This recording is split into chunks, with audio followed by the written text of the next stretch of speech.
Hey everybody, it's Jason Blaha here, and as I said in the last video I did a video on my take on a ketogenic diet yesterday, which I will also link here and down below. And one of the points that people raised, the arguments against what I was saying, is that they brought up that a personal friend of mine by the name of Alan Aragon, who I have had conversations with directly on this topic in the past, that he advocates low-carb diets, oftentimes for the morbidly obese who have insulin resistance who need to lose weight quickly. That is true. However, my question to you is, what in the hell does that have to do with a ketogenic diet?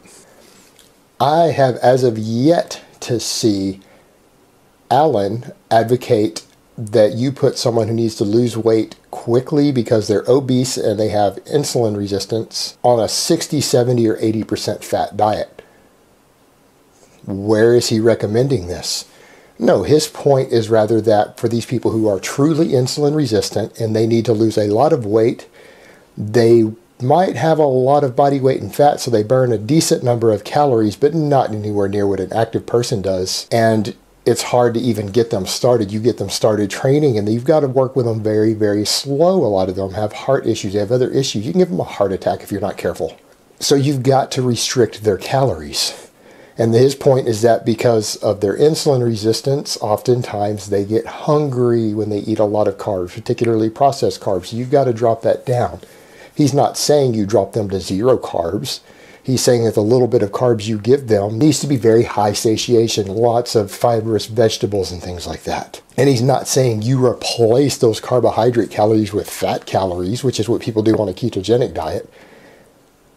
They might take 1,000 calories of their carbs and replace them with fat.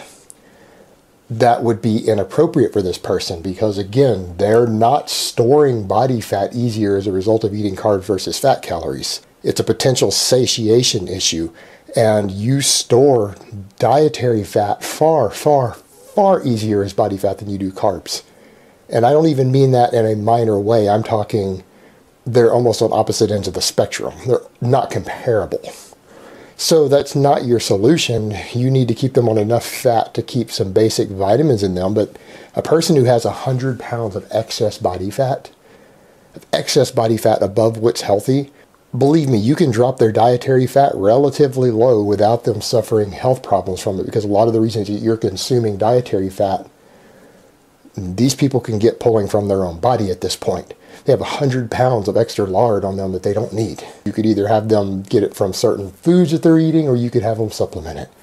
But some essential fatty acids are all they need. You can drop their fat low. What he is oftentimes suggesting is you replace a lot of their calories with protein. Now, you're still dropping their calories way low, but he has you putting them on a lot of protein, a lot of filling fibrous vegetables for their fiber content, their satiation content, their ability to fill you up, and the protein because it's filling and it's muscle sparing.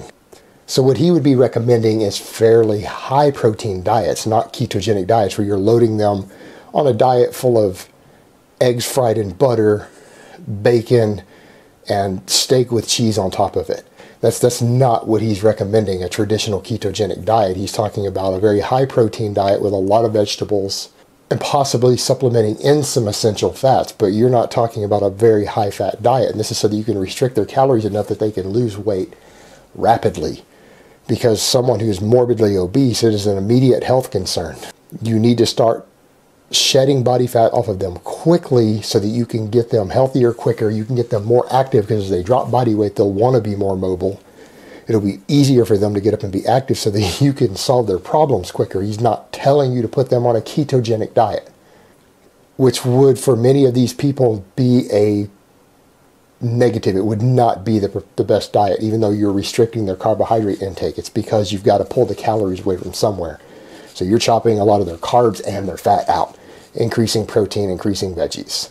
All right, guys, that's really all I have to say on that today. I hope it has been informative, and I will talk to you guys next time.